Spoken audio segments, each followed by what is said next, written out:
Bismillahirrahmanirrahim. Assalamualaikum warahmatullahi wabarakatuh. Alhamdulillahi rabbil alamin. Wassalatu wassalamu ala ashrafil anbiya'i wal mursalin, nabiyyina Muhammadin wa ala alihi wa sahbihi ajma'in. Asyhadu an la ilaha illallah wahdahu la syarika lah, wa asyhadu anna Muhammadan abduhu wa rasuluh. Salawatu rabbi wa salamuhu alaihi wa ala alihi wa ashabihi wa man ihtada bihadyihi wastanna bisunnatihi ila yaumiddin wa sallama tasliman katsira, amma ba'du. Ikhwani wa akhawati kaum muslimin, kaum muslimat, rahimani wa rahimakumullahu jami'a. Alhamdulillah, puji dan syukur senantiasa kita ucapkan untuk Allah subhanahu wa ta'ala atas nikmat dan karunia yang diberikan oleh Allah subhanahu wa ta'ala untuk kita semua. Salawat beserta salam semoga senantiasa dilimpahkan oleh Allah untuk junjungan dan panutan kita Nabi Allah yang mulia Muhammad sallallahu alaihi wasallam. Ikhwani wa akhawati kaum muslimin, kaum muslimat, rahimani wa rahimakumullahu jami'a.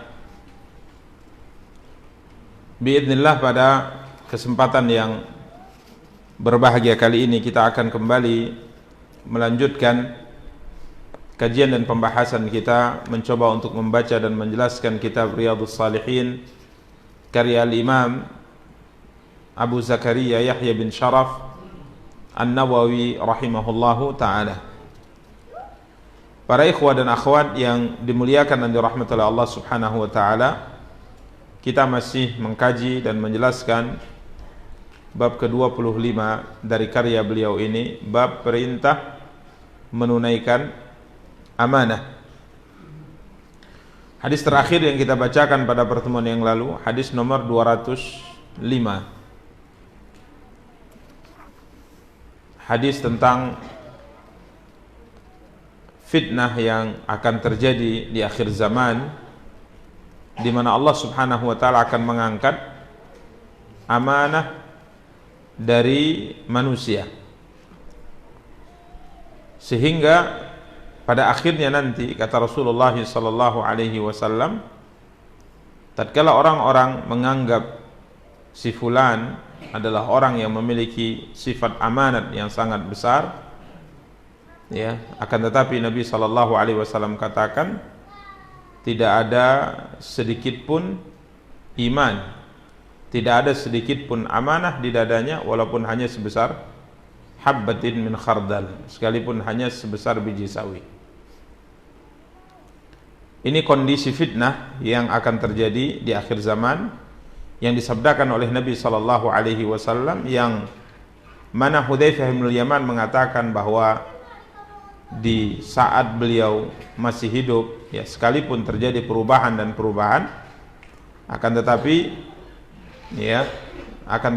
masih didapati orang-orang yang memiliki sifat amanah, sehingga beliau mengatakan bahwa pada zaman Rasulullah sallallahu alaihi wasallam dan zaman setelahnya yang tidak jauh dari zaman Rasulullah sallallahu alaihi wasallam, masih banyak orang yang memiliki sifat itu, sehingga akhirnya beliau berkata, ya, walaqad ata alayya zamanun wa ma ubali ayyukum bay'atu.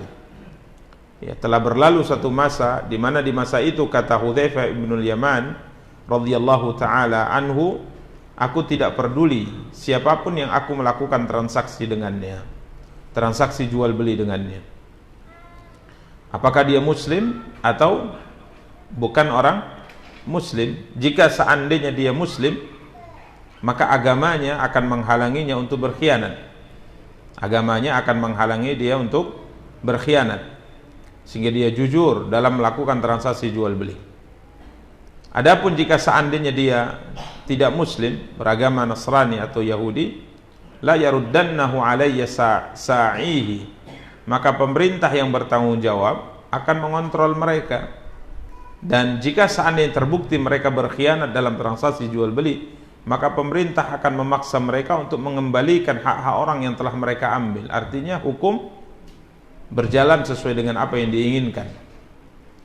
Namun wa ammal yaum, adapun hari ini, kata Hudzaifah bin Yaman radhiyallahu taala anhu, ya, beliau mengatakan, adapun hari ini maka saya tidak melakukan transaksi jual beli kecuali kepada siapa? Beberapa orang saja, kepada fulan, kepada yang lainnya saya tidak. Karena beliau melihat bahwasanya mayoritas manusia di zaman beliau itu sudah jauh dari sifat amanah. Padahal sebagaimana kita sebutkan pada pertemuan yang lalu, beliau itu meninggal pada tahun berapa? 36 Hijriah. Ya, beliau meninggal pada tahun 36 Hijriah, tidak lama setelah Utsman bin Affan radhiyallahu taala anhu syahid, terbunuh. Artinya di zaman yang tidak jauh dari zaman sahabat atau zaman Nabi sallallahu alaihi wasallam masih hidup, itu zaman masih banyak para sahabat. Tapi beliau saat itu sudah mengatakan, adapun hari ini maka saya tidak melakukan transaksi jual beli kecuali kepada si fulan, kepada pedagang fulan. Adapun yang lainnya saya tidak mau. Kenapa? Karena sudah tidak ada amanah. Jadi seandainya pada tahun 36 Hijriah saja beliau sudah melihat fenomena yang sangat luar biasa, ya, para pedagang dan kaum muslimin sudah minim dari sifat amanah, lalu bagaimana di tahun 1446 ya, 46 sekarang. Baik. Ini para ikhwah dan akhwat yang dimuliakan dan dirahmati Allah Subhanahu wa taala. Hal yang persis beliau katakan apa yang disabdakan oleh Nabi yang beliau saat itu belum melihatnya, bahwa nanti pada satu zaman orang dikatakan amanah dan amanah kiranya tidak punya sifat amanah walaupun hanya sebesar biji sawi. Dan saat itu sebagaimana kita jelaskan pada pertemuan yang lalu, orang akan menganggap si fulan orang hebat, si fulan orang sukses, berhasil, itu semua timbangannya dalam urusan dunia saja, ya. Tidak ada kecuali orang-orang yang dirahmati oleh Allah memuliakan orang, menganggap orang sukses, berhasil berkaitan dengan agamanya. Ya, beliau mengatakan ma ajladahu, ma adzrafahu, ma aqalahu. Ya, si fulan itu adalah orang yang sangat sabar, sangat ulet, sangat tekun dalam bekerja, ya, berhasil padahal di hatinya tidak ada iman walaupun hanya sebesar biji sawi. Ya. Ini kita lihat ya di zaman kita, siapa yang dimuliakan, siapa yang dihormati, siapa yang perkataannya didengar, semuanya timbangannya berkaitan dengan dunia. Semakin banyak dunia antum, ya, semakin banyak aset antum di dunia, maka antum akan menjadi orang terhormat, dihormati. Ya, apakah di kampung, di tengah masyarakat, ya, ataukah di tengah keluarga. Intinya kalau punya harta maka akan menjadi orang terhormat. Tidak penting antum sholat atau tidak sholat, kan gitu sekarang. Tidak penting antum puasa di bulan Ramadan atau tidak puasa. Tidak penting tutup aurat atau tidak tutup aurat. Yang penting banyak harta. Dan mereka tidak mau tahu harta yang antum dapat itu dari mana. Ya, mau dari sumber yang haram sekalipun, merampok sekalipun, ya. Tapi kalau seandainya antum punya harta maka antum disegani. Sehingga apa yang terjadi sekarang para ikhwah dan akhwat yang dimuliakan dan dirahmati Allah, pola pikir manusia sekarang adalah bagaimana caranya mendapatkan harta sebanyak-banyaknya sehingga menjadi orang yang kastanya naik, gitu. Ya, kedudukannya tinggi di tengah apa? Masyarakat. Ya, demikian para ikhwah dan akhwat yang dimuliakan dan dirahmati Allah Subhanahu wa taala. Sehingga kita dapati sekarang itu yang kita sebutkan bahwa generasi kita juga berpikir demikian. Ya, bagaimana caranya menjadi orang yang sukses dari sisi dunia. Sehingga orang tidak meremehkannya, sehingga orang tidak mengkerdilkannya, sehingga orang mau mendengar ucapannya. Begitu fakta yang telah disabdakan oleh siapa? Rasul kita yang mulia sallallahu alaihi wa ala alihi wa sahbihi wasallam. Demikian para ikhwah dan akhwat yang dimuliakan dan dirahmati Allah, hadis yang telah kita bacakan dan kita jelaskan pada pertemuan yang lalu, nomor hadis 205. Berikutnya kita masuk hadis 206. Hadis 206 ini sebelumnya seingat saya sudah pernah kita singgung, ya, terkait dengan asy-syafa'atul uzma, syafaat besar yang diberikan oleh Nabi kita yang mulia sallallahu alaihi wasallam dengan izin Allah kepada umat manusia, yang disebut juga dengan al-maqamul mahmud, yang kita selalu minta kepada Allah agar kiranya beliau diberikan maqamul mahmud. Asa ayyab'atsaka rabbuka maqaman mahmuda. Allah berjanji kepada beliau bahwa kelak Allah akan bangkitkan beliau dan Allah akan letakkan beliau di tempat yang terpuji. Karenanya setelah selesai kita mendengar kumandang adzan dan kita mengikutinya, maka di akhir setelah selesai kita membaca doa, Allahumma rabba hadhihi da'watit tammah wassalatil qa'imah ati Muhammadan nil wasilata wal fadilah wa ba'athu maqaman mahmudan alladhi wa'atta. Ini kita minta kepada Allah agar kiranya Allah anugerahkan kepada beliau tempat yang terpuji yang telah engkau janjikan kepada beliau sallallahu alaihi wasallam. Hadis ini sudah pernah kita singgung, ya, kita tentunya bacakan secara singkat saja. Tatkala Allah Subhanahu wa taala, kata Nabi sallallahu alaihi wasallam, mengumpulkan semua manusia di mana? Di padang mahsyar. Ya, mengumpulkan semua manusia di padang mahsyar, ya, dari manusia yang pertama sampai manusia yang terakhir. Di padang mahsyar, di tempat terbuka dan matahari hanya sejarak 1 mil di atas mereka, sejarak 1 mil di atas mereka. Bisa berarti mil di sini adalah jarak, bisa diartikan mil di sini adalah benda. Kalau jarak maka 1 mil itu kurang lebih 1,6 kilometer di atas kepala manusia. Jarak matahari dengan kepala manusia. Kalau 1 mil yang dimaksudkan adalah benda, maksudnya adalah sangat dekat artinya, karena mil dalam bahasa Arab itu berarti alat yang digunakan untuk melengketkan celak di mata, ya, alat yang digunakan untuk memakai apa? Celak, bubuk celak yang ada di mata, itu bahasa Arabnya mil. Jadi intinya seakan-akan sangat begitu dekat, sebagaimana dekatnya alat itu tatkala seorang memakai celak, mendekatkannya kemana? Ke matanya. Ya, demikian para ikhwah, kan nggak mungkin dilengketkan di mata gitu kan. Jadi yang penting didekatkan sehingga menempel di mana? Di kulit, apa istilahnya? Ya, kelopak mata, dekat kelopak mata. Ya, demikian para ikhwah dan akhwat yang dimuliakan dan dirahmati Allah Subhanahu wa taala. Dalam kondisi yang seperti ini, Nabi SAW bersabda, "Fayaqumul mu'minun hatta tuzlafa lahumul jannah."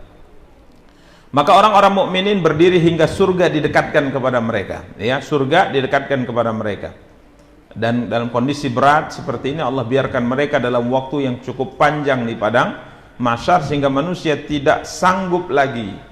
Ya, manusia tidak sanggup lagi untuk menghadapi kesulitan yang mereka rasakan di padang mahsyar, sehingga akhirnya mereka kemudian datang kepada Nabi Adam, minta agar kiranya Allah datang menyelesaikan urusan hamba, tapi Nabi Adam tidak sanggup. Kemudian mereka datang, Nabi Adam memberikan saran kepada mereka. Ya, dalam hadis ini tidak disebutkan Nabi Nuh, tapi di hadis lain disebutkan datanglah kepada Nabi Nuh. Nabi Nuh tidak sanggup. Nabi Nuh mengusulkan untuk datang kepada Nabi Ibrahim. Nabi Ibrahim juga tidak sanggup. Kemudian Nabi Ibrahim mengusulkan untuk datang kepada Nabi Musa. Ini ulul azmi minar rusul. Ini pimpinan-pimpinan para rasul. Nabi Musa tidak sanggup juga. Kemudian Nabi Musa memerintahkan agar manusia datang kepada Nabi Isa. Nabi Isa juga tidak mampu untuk memberikan syafaat, meminta kepada Allah, karena hari itu adalah hari yang sangat berat. Hari itu Allah marah dengan kemarahan yang tidak pernah marah sebelumnya dan tidak akan pernah marah setelahnya seperti ini. Karenanya mereka tidak sanggup untuk meminta apapun kepada Allah, karena teringat apa-apa yang telah mereka lakukan dalam kehidupan dunia. Sampai akhirnya mereka disarankan oleh Nabi Isa untuk datang kepada Nabi kita yang mulia sallallahu alaihi wa alihi wasallam, maka akhirnya Nabi sallallahu alaihi wasallam pun menyanggupinya. Maka beliau pun sujud di bawah arsy. Beliau pun sujud di bawah arsy, kemudian meminta agar kiranya Allah datang menyelesaikan urusan hamba, memuji Allah, menyanjung Allah dengan pujian dan sanjungan yang beliau tidak bisa mengucapkan hari itu. Ya, tatkala beliau hidup, akan tapi nanti Allah akan ilhamkan, Allah akan mudahkan beliau untuk memuji dan menyanjung Allah dengan pujian dan sanjungan yang maha sempurna. Sampai akhirnya Allah memerintahkan beliau mengangkat kepalanya. Allah katakan, ya Muhammad, irfa' ra'sak, angkat kepalamu, minta, maka akan dikabulkan permintaanmu. Beri syafaat, maka syafaatmu akan diterima. Maka Nabi minta agar kiranya Allah menyelesaikan urusan hamba. Ini sudah kita jelaskan pada pertemuan-pertemuan sebelumnya, dan dilakukanlah perhitungan hisab. Kemudian Nabi SAW bersabda, wa tursalul amanatu warrahimu fayakumani jambatai as-sirat yaminan wa shimala. Ya, setelah selesai perhitungan amal, maka manusia diperintahkan oleh Allah Subhanahu wa taala untuk melewati titian yang dibentangkan di atas neraka Jahannam. Ya, ini as-sirat yang kita imani. Ada titian yang dibentangkan oleh Allah di atas api neraka. Ya, di bawahnya api neraka. Dan para ikhwah dan akhwat yang dimuliakan dan dirahmati Allah, semua manusia, khususnya orang-orang yang beriman, orang yang memiliki Islam, diperintahkan untuk melewati titian ini. Maka disebutkan dalam hadis ini, wa tursalul amanatu warrahim. Maka Allah Subhanahu wa taala kemudian melepas amanat dan rahim. Ini sebuah amal, sebuah ibadah dalam kehidupan yang diperintahkan untuk berada di sisi kanan dan kiri apa? As-sirat. Jadi amanah yang kita tunaikan selama hidup kita, hubungan rahim yang kita sambung selama hidup kita, ini akan menjadi pengawal dalam perjalanan melewati apa? Titian yang dibentangkan oleh Allah di atas api neraka Jahannam. Yang kita semua paham ya, bagaimana titian ini. Dan sebagian athar disebutkan, dia lebih halus dari rambut, lebih tajam dari pedang, ya, lebih halus dari rambut, lebih tajam dari pedang, ya, kemudian licin. Ya, dia licin. Dan ada disebutkan di sini juga kalalib. Ya, dalam sebagian riwayat disebutkan kalalib. Ada pengait seperti gancu yang berada di kanan dan kiri daripada titian ini. Siapa yang melewatinya akan disambar oleh kalalib-kalalib ini, oleh pengait-pengait ini. Dan gelap, ya, gelap. Karenanya disebutkan orang-orang beriman diberikan cahaya, seperti misalnya yang dia berwudu, maka tangannya, wajahnya, kakinya akan bercahaya untuk menuntunnya melewati titian yang sangat mengerikan ini. Sedangkan aman dan rahim berada di kanan dan kiri. Karenanya para ikhwan dan akhwat yang dimuliakan dan dirahmati Allah, ini amal ibadah yang sangat luar biasa, yang akan memantau, yang akan mengiringi kita, yang akan berusaha untuk agar kita tidak terjatuh ke kanan maupun ke kiri. Ya. Ini para ikhwan dan akhwat yang dimuliakan dan dirahmati Allah Subhanahu wa taala. Nabi mengatakan fayamurru awwalukum kal barqi.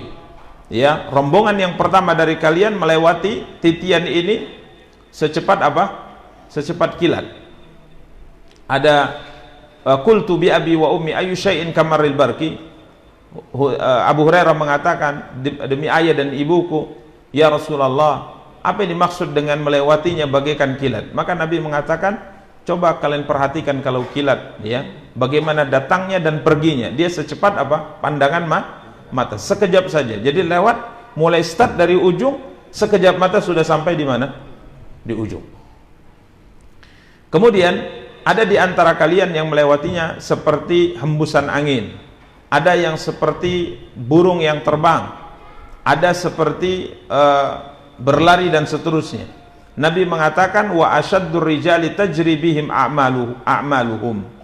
Yang membuat mereka cepat itu adalah amal perbuatan mereka. Jadi selama hidup amal ibadahnya banyak, maka melewatinya juga cepat.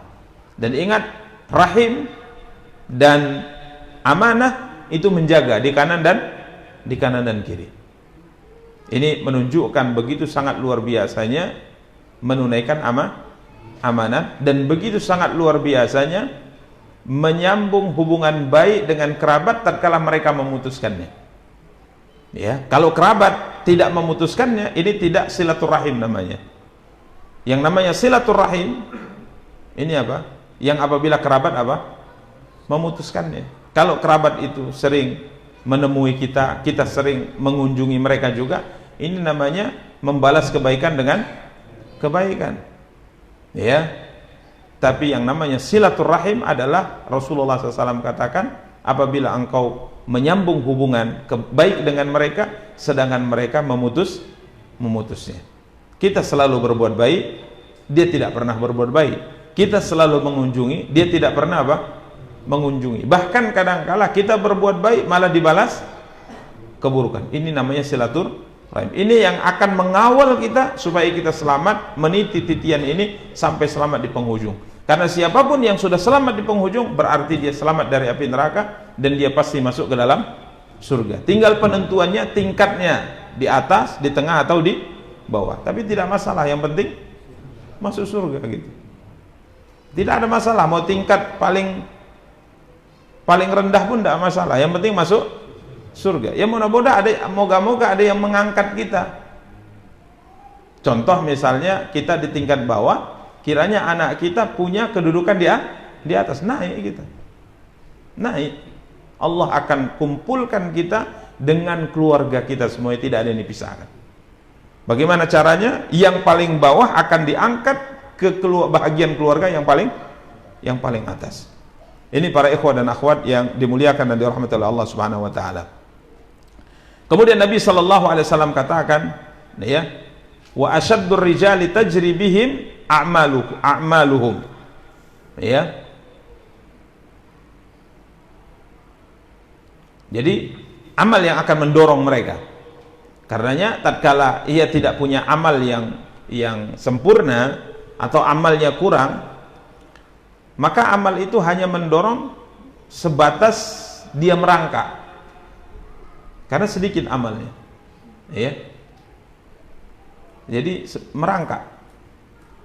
Namun pada akhirnya ada yang merangkak, akhirnya apa? Ada yang selamat, ada yang selamat. Kemudian Nabi SAW katakan, wa nabiyyukum qa'imun 'ala sirat yaqulu rabbi sallim sallim.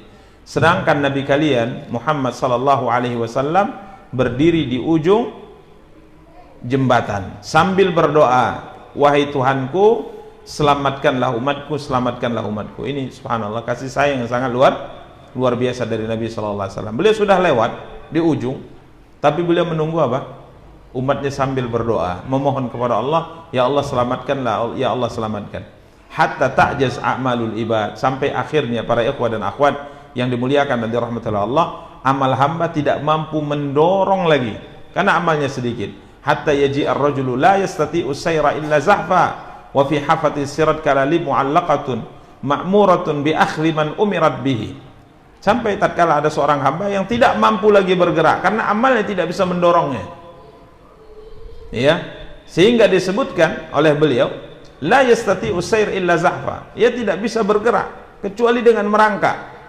Padahal di sisi kanan dan kiri daripada jembatan ini, titian ini ada kalalib yang kita sebutkan tadi. Ada pengait mu'allaqah yang tergantung, yang diperintahkan untuk menyambar siapapun yang diperintahkan untuk sambar dan dicampakkan ke dalam api neraka. Ini para ikhwah dan akhwat yang dimuliakan dan dirahmati oleh Allah SWT. Kemudian Nabi SAW katakan, famahdusun najin wa mukardasun finnar. Ada yang terluka-luka tapi selamat. Karena pengait itu tajam, ya. Tatkala mengait kena tubuh terluka, tapi tidak sampai terbawa, terpental, jatuh ke dalam api neraka. Karena disebutkan ada yang terkena, ya, kakinya terjatuh, tapi tangannya masih berpegangan dengan apa? Dengan titian. Kemudian dia lagi berjalan lagi, begitu seterusnya. Jadi luka-luka badannya. Disebutkan si mahdus, mukanya luka, badannya luka, tapi najin. Akhirnya dia apa? selamat. Namun ada mukardasun finnar, ada yang jatuh ke dalam api neraka. Nabi SAW, Abu Hurairah berkata, walladzi nafsu Abi Hurairah biyadihi inna qa'ra jahannam la sab'una kharifa. Tatkala ia terjatuh ke dalam neraka jahanam karena disambar oleh pengait-pengait yang sangat cepat dan tajam-tajam itu, maka Abu Hurairah mengatakan, demi jiwa Abu Hurairah ada di tangannya, sesungguhnya qa'ra jahannam, dalamnya neraka jahanam itu perjalanan 70 tahun. Jadi disebutkan dalam sebuah hadis, Nabi SAW duduk bersama dengan para sahabat, kemudian mendengar dentuman yang sangat keras. Maka Nabi bertanya, tahukah kalian suara apa ini? Dentuman apa ini?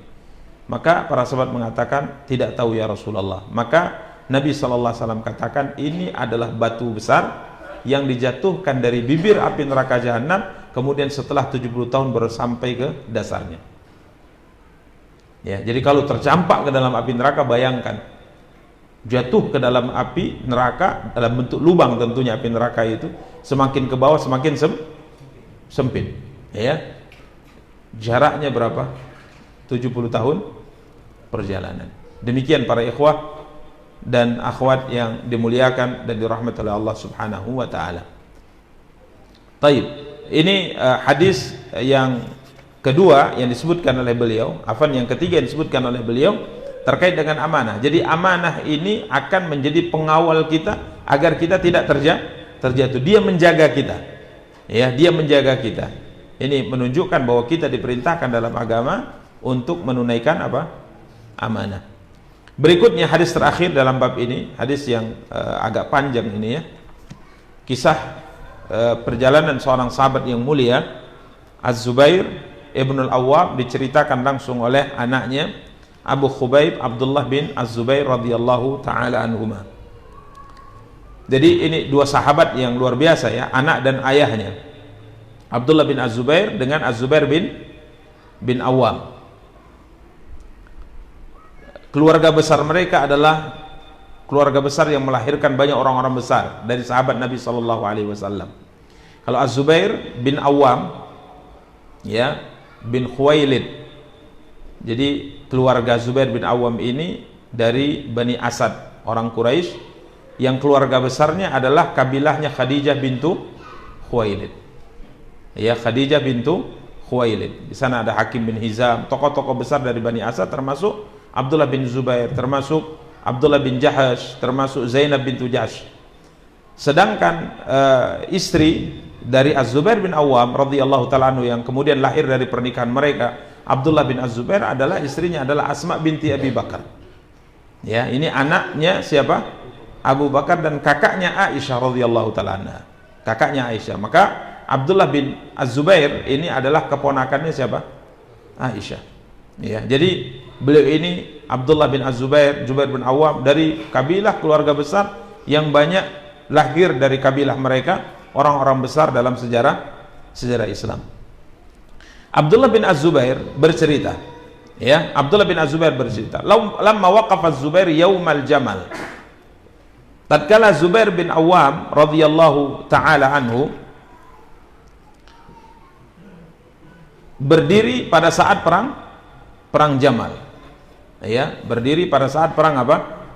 Perang Jamal. Ini perang yang terjadi fitnah antara para sahabat Nabi kita yang mulia sallallahu alaihi wa alihi wasallam, di mana Ali radhiyallahu taala anhu berhadapan dengan Aisyah radhiyallahu taala anha. Perang ini disebut dengan perang Jamal, ya, perang unta, karena komandannya saat itu, pimpinannya saat itu adalah Aisyah.